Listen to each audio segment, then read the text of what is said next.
Assalamualaikum warahmatullahi wabarakatuh. Perkenalkan, nama saya Oktavia Anissa dari kelas 11 DB1. Di sini saya ingin mempresentasikan bahan dan juga alat yang terdapat di pastry.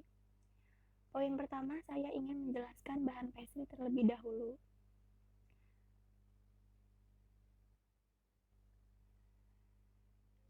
Bahan pastry yang pertama ialah tepung terigu. Tepung terigu terbagi menjadi 3 macam. Yang pertama, tepung protein tinggi. Tepung ini mengandung kadar gluten antara 12% sampai 13%. Sifatnya mudah digiling, elastis, dan daya serap airnya tinggi. Tepung ini sangat cocok untuk bahan baku roti, mie, dan pasta karena sifatnya yang elastis. Yang kedua, tepung protein sedang atau all-purpose flour. Kadar gluten ini antara 10% sampai 11%. Tepung jenis ini terbuat dari campuran antara tepung protein tinggi dan tepung protein rendah. Tingkat pengembangannya sedang, sehingga cocok untuk membuat donat, bakpao, dan juga waffle. Yang ketiga ada tepung protein. Tepung ini dibuat dari gandum lunak dengan kandungan protein gluten antara 8% sampai 9%. Sifatnya sukar diuleni, tidak elastis, dan juga lengket. Dapat dibuat kue kering, contohnya seperti cookies, biskuit, dan juga pastel. Bahan selanjutnya ialah ada lemak. Contoh lemak yang pertama adalah margarin. Margarin adalah jenis lemak yang berasal dari olahan minyak tumbuhan nabati. Dari segi tekstur, margarin lebih keras dari mentega. Fungsinya antara lain meningkatkan nilai gizi. Yang kedua adalah mentega. Tekstur mentega lebih lembut dan mudah leleh.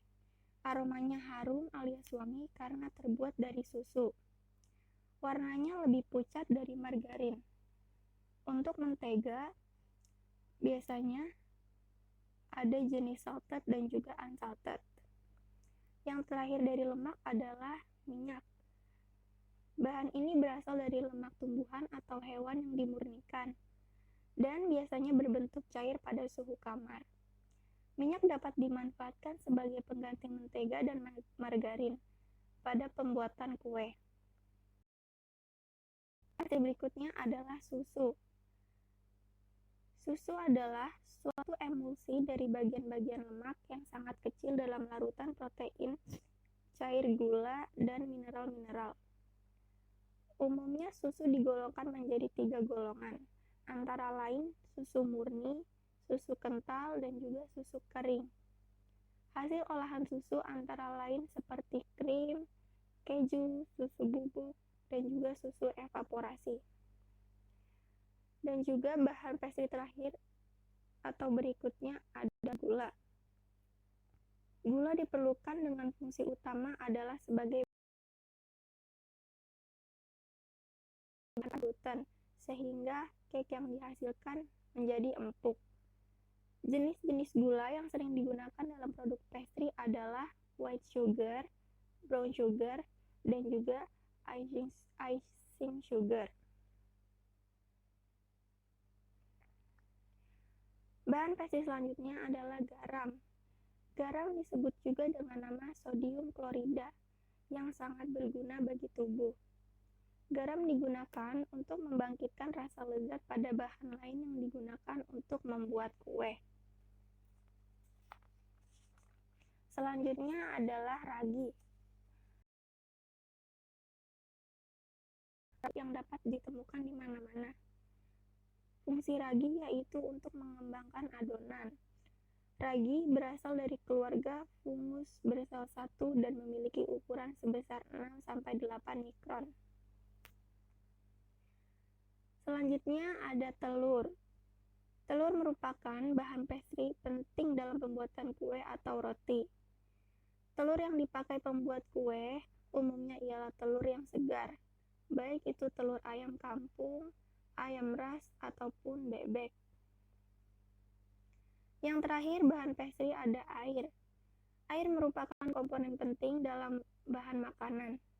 Air berfungsi sebagai pelarut dan pengantar panas. Selanjutnya, di poin kedua ini saya ingin menjelaskan alat-alat pastry yang sering kita gunakan. Yang pertama adalah alat pengukur dan penimbang. 1. Gelas ukur. Gelas ukur digunakan untuk mengukur bahan kering dan cairan dalam jumlah lebih besar. 2. Timbangan digital. Timbangan ini sangat membantu untuk mengukur berat tepung, gula, dan bahan-bahan lainnya. 3. Ada sendok ukur.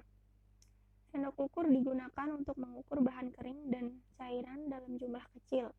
Memiliki ukuran dari 1/4 sendok teh sampai 1 sendok makan. Yang kedua, ada alat pemotong. Alat pemotong pertama ada dough cutter. Dough cutter berbentuk pipi panjang yang terbuat dari stainless dan juga ada yang terbuat dari plastik. Berfungsi untuk mengeruk adonan yang tersisa dan juga memotong adonan padat. Selanjutnya, ada alat untuk mencampur. Alat mencampur yang pertama ada mangkuk.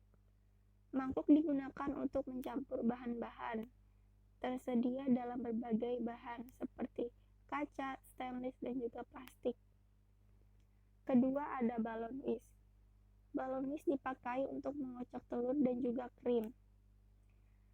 Balon whisk sarangnya terbuat dari kawat yang berbentuk bundar atau lonjong. Yang ketiga ada mixer. Mixer adalah alat pengaduk adonan yang menggunakan tenaga listrik. Yang terakhir ada rubber spatula. Rubber spatula memiliki tangkai yang kuat dan bagian pengeruk berbahan lentur. Selanjutnya ada alat penunjang. 1. Chopping board. Chopping board digunakan untuk tempat mengiris dan juga mencincang. Chopping board terbuat dari berbagai bahan seperti kayu. Yang kedua ada rolling pin. Rolling pin berbentuk bulat panjang dan mempunyai pegangan.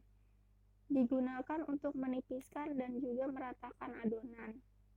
Yang ketiga ada termometer. Termometer digunakan untuk mengetahui suhu dan panas suatu bahan. Yang terakhir ada grater. Grater digunakan untuk memarut bahan dengan berbagai ukuran.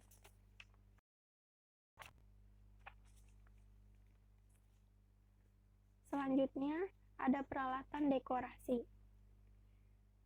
Dekorasi yang pertama ada spatula. Spatula atau pisau tumpul biasa digunakan untuk meratakan krim. Umumnya terbuat dari metal. Yang kedua ada turntable. Turntable berfungsi sebagai tempat menghias produk pastry, namun dapat juga menjadi tempat produk yang telah dihias. Yang ketiga piping bag. Piping bag bentuknya seperti kantong segitiga yang kegunaannya sebagai menghias kue dan ke dalam kue seperti sus, roti, dan lain-lain. Yang keempat ada spuit. Spuit adalah besi kecil berbentuk kerucut yang diletakkan di ujung plastik piping bag. Selanjutnya ada peralatan. 1. Pen stainless. Adalah panci dangkal yang terbuat dari stainless. Yang kedua, crepe pan, alat untuk membuat atau memasak kue crepe atau panekuk. Yang ketiga ada saucepan, yaitu panci untuk memasak. Selanjutnya yaitu peralatan besar.